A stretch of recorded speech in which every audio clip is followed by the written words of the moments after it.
मदन कौशिक जी हमारे इस विधानसभा क्षेत्र के लोकप्रिय विधायक भाई प्रदीप बत्रा जी, हमारे झबरेड़ा क्षेत्र के लोकप्रिय विधायक भाई देशराज कर्णवाल जी, और आज कार्यक्रम में हमारे साथ जिनको आज समय की कमी के कारण से आप सबके सामने उनका संबोधन नहीं हो पाया,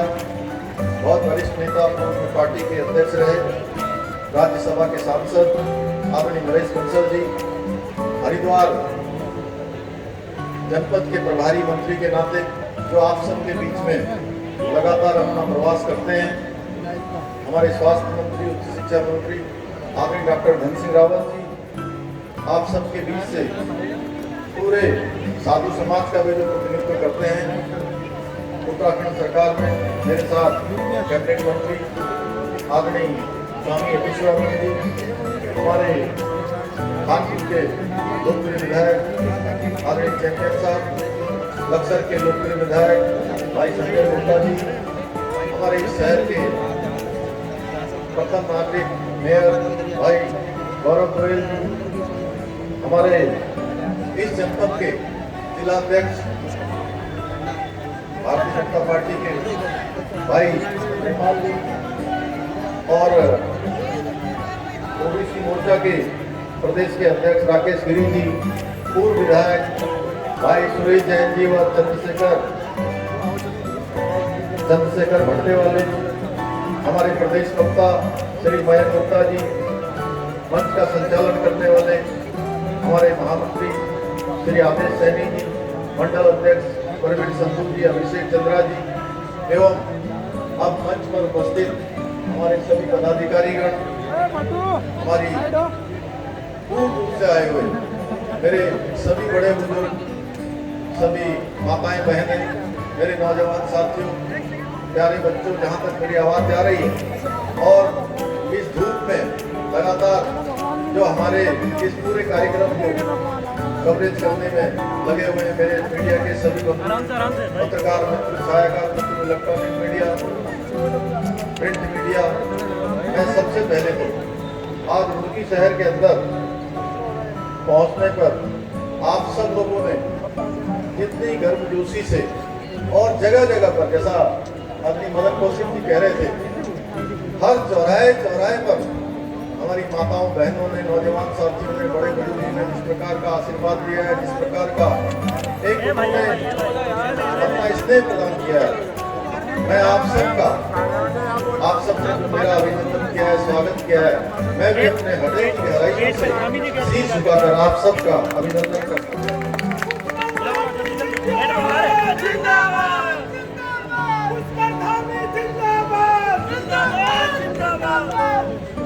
रुड़की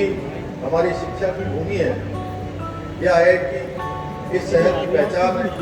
पुरानी पहचान, सेना की बड़ी छावनी यहाँ पर है।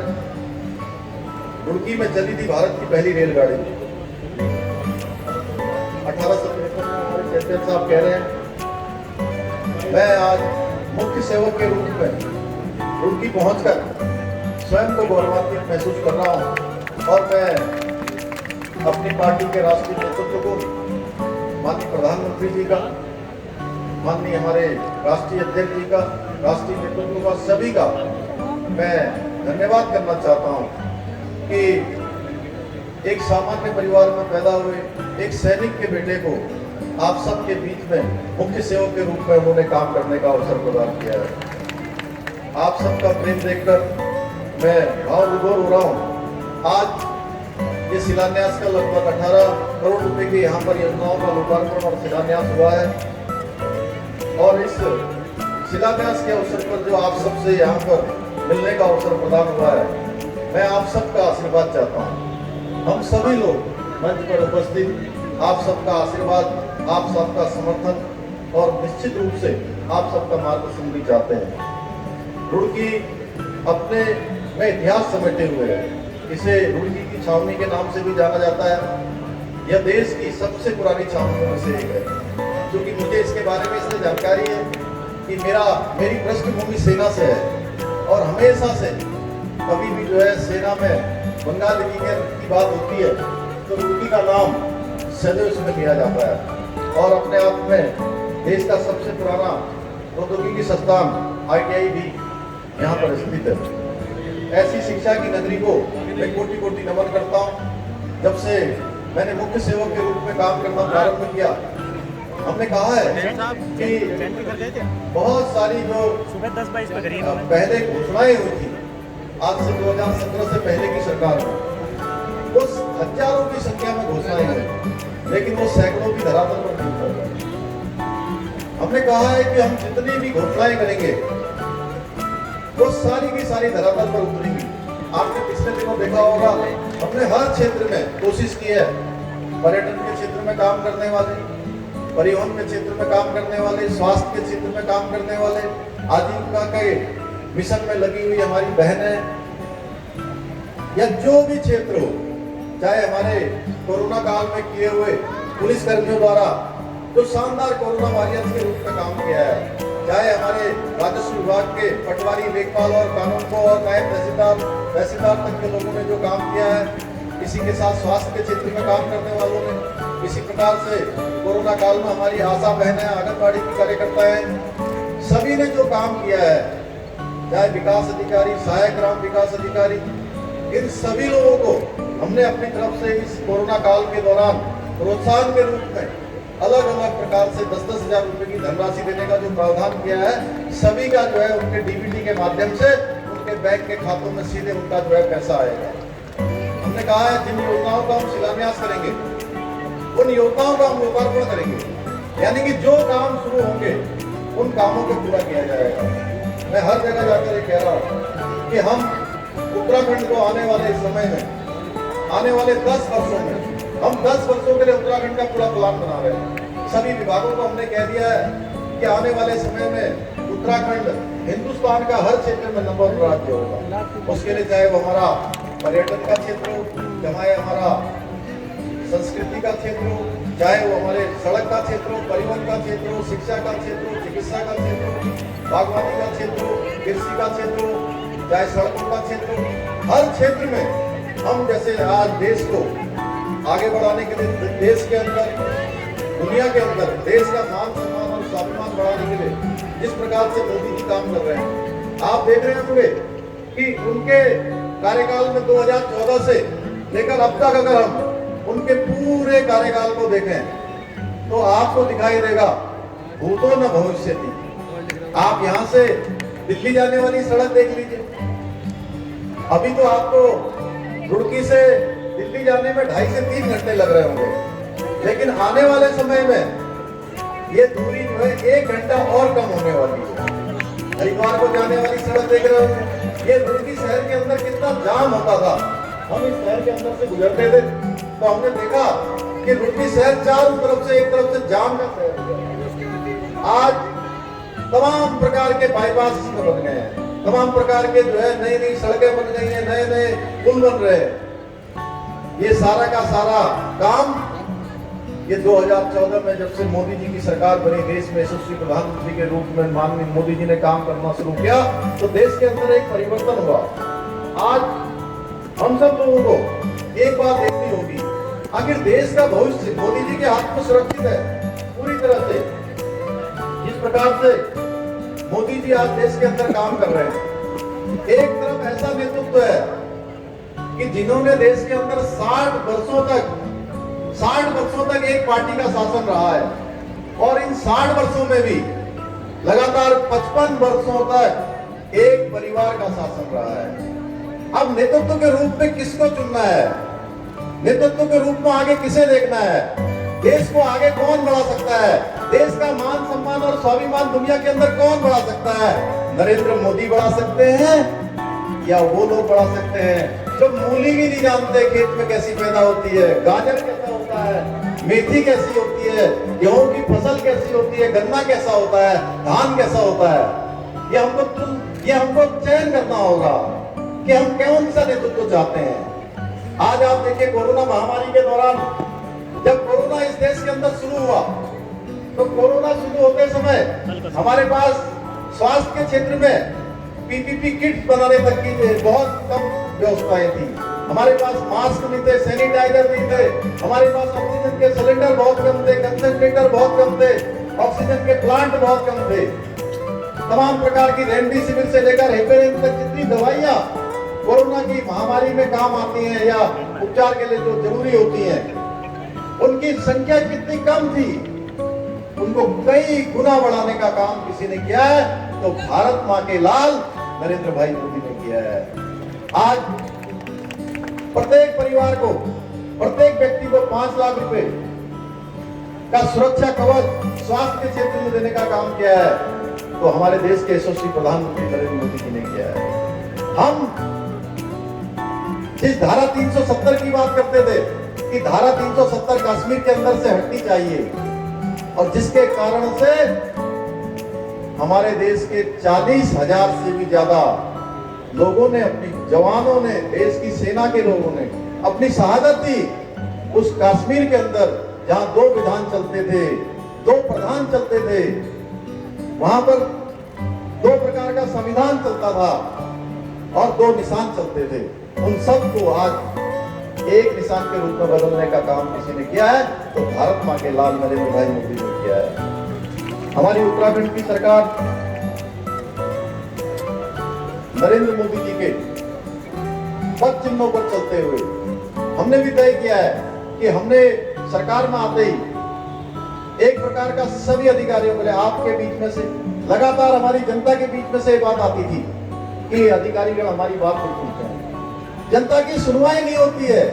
जन सुनवाई कम होती है, जन भागीदारी कम होती है। उसको लेकर सबसे पहले हमने कोशिश की है ऊपर से लेकर नीचे तक सभी को उसके लिए उत्तरदायी बनाए, चाहे अफसरशाही में कोई बड़े पद पर बैठा हो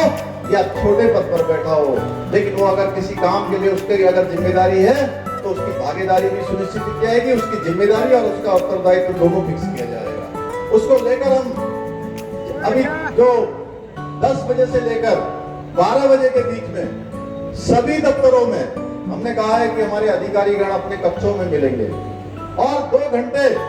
जनता की सुनवाई करेंगे, उनकी समस्याओं का समाधान करेंगे,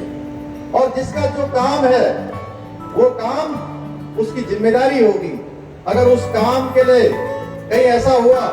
कि कोई काम हमारे पटवारी कर सकते हैं, उस काम के लिए अगर जिलाधिकारी के पास वो चीज पहुंच रही है तो जिलाधिकारी भी उस चीज को सुनिश्चित करेंगे, उस उत्तरदायित्व को सुनिश्चित करेंगे कि जो काम पटवारी के लेवल पर होना चाहिए था वो काम मेरे पास क्यों आया। और अगर जिले का काम है, हमारे जिले का कोई काम है, जिले के अधिकारी अगर किसी को कर सकते हैं, तो वो काम अगर सचिवालय तक पहुंचेगा, सरकार तक पहुंचेगा, तो उसके लिए भी उत्तरदायित्व फिक्स किया जाएगा, उत्तरदायित्व फिक्स किया जाएगा। हमने कहा है कि 3 चीजों पर ध्यान देना है। हमने तय किया है कि जनता के जो भी काम है, उनकी जन सुनवाई है, वो 3 आधार पर होगी, 3 आधार पर। पहला होगा, कोई भी अगर अपनी समस्या लेके कोई भाई बहन, कोई बड़े बुजुर्ग हमारे अधिकारीगणों के पास जाते हैं, प्रशासन के पास जाते हैं, तो पहला विषय होगा कि उस काम का सबसे पहले सरलीकरण करने की प्रक्रिया, यानी कि उसको सरलीकरण किया जाएगा। ये नहीं होगा कि कोई काम लेकर आया और कहा कि नहीं ये तो हो ही नहीं सकता, ये तो बहुत कठिन काम है, ये तो बहुत असंभव काम है, ये तो बहुत मुश्किल काम है। उनको अपनी मानसिकता ऐसी बनानी होगी कि उस काम को पहले नंबर पर सरलीकरण किया जाएगा, दूसरे नंबर पर उसका समाधान खोजना होगा कि आप कोई समस्या आई है, कोई परेशानी आई है, तो उसका समाधान खोजना पड़ेगा, और समाधान खोजने के बाद जब वो प्रक्रिया हो जाएगी तो उस प्रक्रिया में तीसरे नंबर पर आएगा निस्तारण, यानी कि उसका निस्तारण होगा। और हमने कहा है जितनी फाइलें हैं किसी भी दफ्तरों में, वहां पर 9 पेंडेंसी के आधार पर काम होगा, पेंडेंसी बिल्कुल नहीं होगी। मैंने स्वयं इसको अपने कार्य व्यवहार में मिलाया हूं। अगर एक दिन में मुझे 500 या 1000 फाइलों पर भी साइन करने होते हैं तो मैं करता हूं, चाहे 2 घंटे लगे, चाहे 4 घंटे लगे या 5 घंटे लगे, जितना भी समय लगे। उसी प्रकार से मैंने अपने सभी अधिकारीगणों से भी कहा है कि आपके दफ्तरों में जितनी भी चिट्ठियां आ रही हैं, जितने भी पत्र आ रहे हैं, प्रार्थना पत्र आ रहे हैं, आवेदन पत्र आ रहे हैं, उनका आप समय रहते निस्तारण करिए। और इसकी मैंने शुरुआत भी की है। मैं आपको बताऊं, मैं जहां भी जाऊंगा, जिस क्षेत्र में जाऊंगा, उस क्षेत्र में मैंने दफ्तरों को भी जो है अपने निरीक्षण में जो है सम्मिलित किया है कि मैं उनका निरीक्षण करूंगा। आपने देखा होगा देहरादून के अंदर अभी मैं एमडीडीए में गया था, केवल यह देखने के लिए गया था कि यहाँ पर कितनी पेंडेंसी है, क्योंकि सारे जनता के काम एमडीडीए से जुड़े होते हैं। अभी बीच में मैं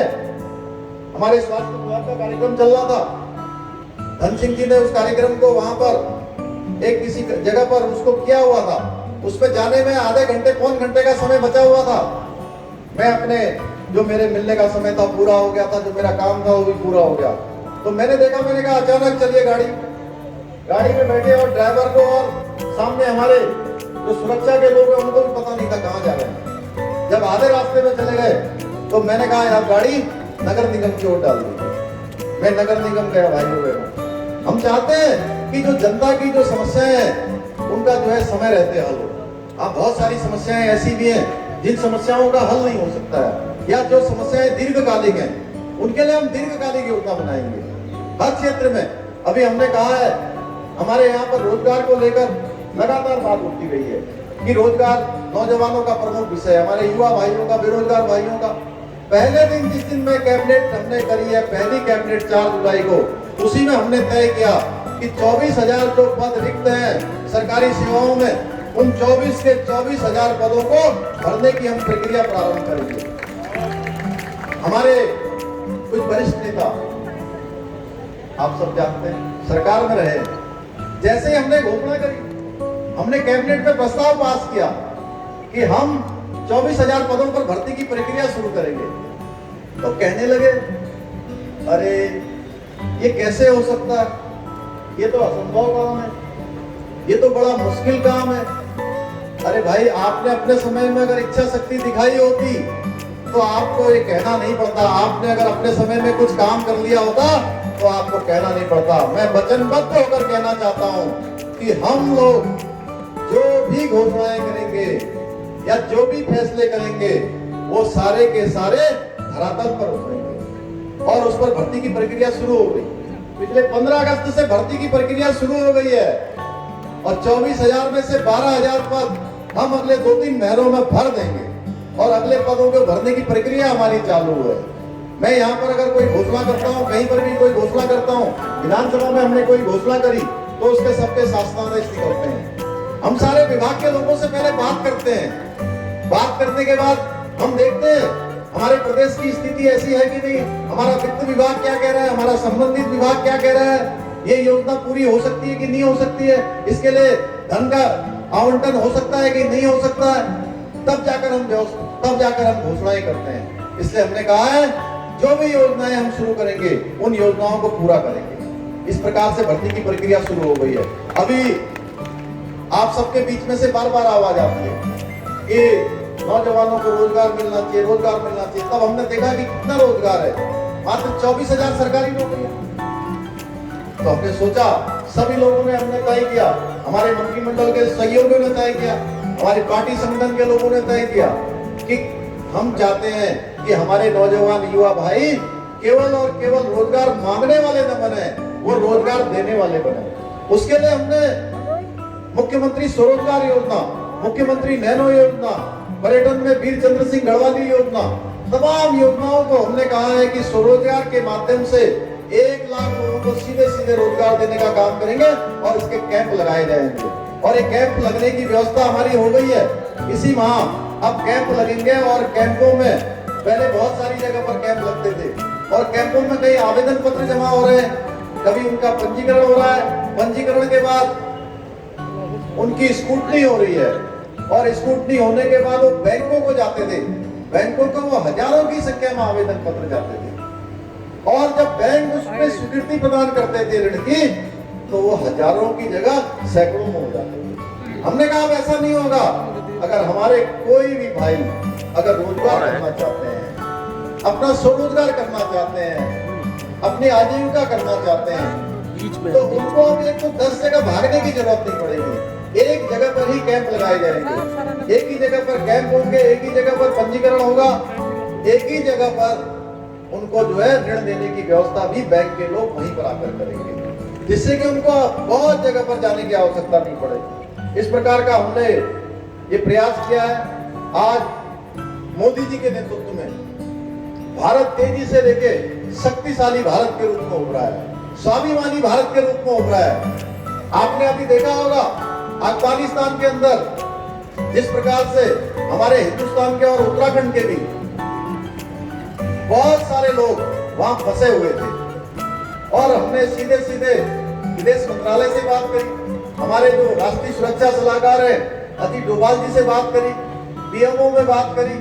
सभी जगह बात करने के बाद जितने भी उत्तराखंड के लोग वहां फंसे हुए थे या देश के लोग फंसे हुए थे, उन सबको एक एक को जो है हिंदुस्तान लाया गया, एक एक को उत्तराखंड लाया गया। मैं इसके लिए भी देश के यशस्वी प्रधानमंत्री जी का धन्यवाद करना चाहता हूँ। आज हर क्षेत्र में हमारा देश आगे बढ़ रहा है, हम भी इसी नक्शे कदम पर आगे बढ़ रहे हैं। हम आने वाले समय में उत्तराखंड को यहाँ के साधु संतों के सहयोग से, यहाँ के समाज के सहयोग से, सरकार के समन्वय से इसको जो है आर्थिक क्षेत्र में ये हमारा प्रदेश आगे बढ़े, इसको जो है सांस्कृतिक और आध्यात्मिक राजधानी पूरे दुनिया की बनाना चाहते हैं। इस क्षेत्र में हम काम करना चाहते हैं। युवाओं को रोजगार के बेहतर अवसर देने के लिए बहुत सारी योजनाएं हम अपने भी चलाने वाले हैं। कोविड के दौरान जिस प्रकार से हमारी सारी व्यवस्थाएं चरमरा गई है, अभी क्योंकि चारधाम यात्रा चलती है ऊपर, लेकिन चारधाम यात्रा वहां नहीं चल रही है, तो उसके कारण से प्रभाव यहाँ भी पड़ रहा है। उसका प्रभाव हर क्षेत्र में, रुड़की में भी है, हरिद्वार में भी है, उधम सिंह नगर में भी है, देहरादून में भी है। यात्रा वहां चलती है, लेकिन यहीं से सारा व्यवस्थाएं एक दूसरे से जुड़ी हुई है। उसको लेकर हमारी सरकार पूरी तरह से गंभीर है और हमने अभी क्योंकि वहां पर सुप्रीम कोर्ट में मामला चल रहा था, सुप्रीम कोर्ट से सरकार ने उस मामले को वापस लिया है और वापस लेने के बाद हम उस मामले में हाई कोर्ट में जो तथ्य मांगे गए हैं उन तथ्यों को हमने माननीय न्यायालय में दे दिए हैं और हम चाहते हैं कि जल्दी से जल्दी हमारी ये यात्रा प्रारंभ हो जाए, जिससे कि हमारे उत्तराखंड के लोगों का जो आजीविका का काम बंद हो गया है वो काम चले, क्योंकि बहुत सारे लोगों की स्थिति ऐसी हो गई है कि उनका घर बार चलना भी बड़ा मुश्किल हो गया है। महिला सशक्तिकरण के क्षेत्र में भी बहुत सारे काम हम लोग कर रहे हैं। अभी कोरोना महामारी के दौरान जो बच्चे हमारे अनाथ हो गए हैं, जिन बच्चों के माँ पिता में से कोई कमाने वाला घर का सदस्य चला गया है, उन बच्चों की देखभाल करने के लिए सरकार ने वात्सल्य योजना चलाई है और इस वात्सल्य योजना के तहत उन बच्चों के भरण पोषण के लिए एक 3,000 रुपए की धनराशि हमने निर्धारित की है। आगे पढ़ने के लिए उन बच्चों के लिए जो व्यवस्थाएं होगी वो सरकार की तरफ से की जाएगी। उनको 5% का क्षैतिज आरक्षण की भी हमने व्यवस्था करी है। बहुत सारे ऐसे काम हमारी सरकार चला रही है। मैं आज के अवसर पर, चूंकि माननीय विधायक जी ने बहुत सारी यहाँ पर बातों के लिए मुझे कहा है कि आप ये घोषणा कर दीजिए। मैंने पहले ही कहा है कि हम जो भी घोषणाएं करेंगे वो सारी की सारी घोषणाएं हमारी धरातल पर उतरेंगी, उनके शासनादेश निकलेंगे। तो मैं विधायक जी लगातार आपके लिए वैसे काम करते रहते हैं, लगातार ये विधानसभा में भी बोलते हैं, विधानसभा के बाहर भी बोलते हैं और जब मिलते हैं तो रुड़की के 10-15 पत्र इनके हाथ में होते हैं, कहते हैं ये योजना बना दीजिए, ये योजना स्वीकृत कर दीजिए। तो मैं आज के इस अवसर पर मैं ये घोषणा करता हूँ कि विधानसभा क्षेत्र रुड़की के अंतर्गत नेहरू स्टेडियम रुड़की के सुदृढ़ीकरण कर इसे मिनी स्टेडियम के रूप में विकसित किया जाएगा। विधानसभा क्षेत्र रुड़की के अंतर्गत राजकीय इंटर कॉलेज रुड़की में ब्लॉक एवं विद्यालय स्तर की खेल प्रतियोगिताओं के आयोजन हेतु इसके ग्राउंड में sports complex, indoor badminton court, basketball court, running track बनाया जाएगा। विधानसभा क्षेत्र रुड़की में उत्तराखंड जल संस्थान रुड़की सीवरेज योजना के अंतर्गत रख रखाव एवं अनुरक्षण कार्य हेतु इसके लिए धनराशि प्रदान की जाएगी। इसके साथ साथ सिविल लाइन रुड़की की भूमि नजूल मुक्त है और जनता में इसे नजूल होने में भ्रम की स्थिति को दूर कर इसके संदर्भ में हम जांच करवाकर नया शासनादेश इस पर जारी करेंगे। तो आज के अवसर पर रुड़की के जिला अस्पताल में जो कमियां हैं उसको भी उच्चीकृत करके उसको जिला अस्पताल बनाएंगे और निकट भविष्य में जो भी यहाँ के लिए जरूरी होगा, जो यहाँ की आवश्यकताएं होंगी, जो जरूरतें होंगी उसमें हम लोग किसी प्रकार की कोई कोताही नहीं बरतेंगे। मैं आज के अवसर पर आप सभी का धन्यवाद करते हुए कि आप सब लोगों ने इतनी गर्मी में, इतनी धूप में, कई घंटों से मैं देख रहा हूँ कि सुबह 10 बजे से बहुत सारे लोग खड़े थे, उन सभी लोगों ने इतना उत्साह और इतने जोर शोर से, वो डॉक्टर अनिल शर्मा जी वहां से हाथ हिला रहे हैं, तो मैं आप सभी का धन्यवाद करता हूँ। आप सभी लोगों का धन्यवाद। जय हिंद, जय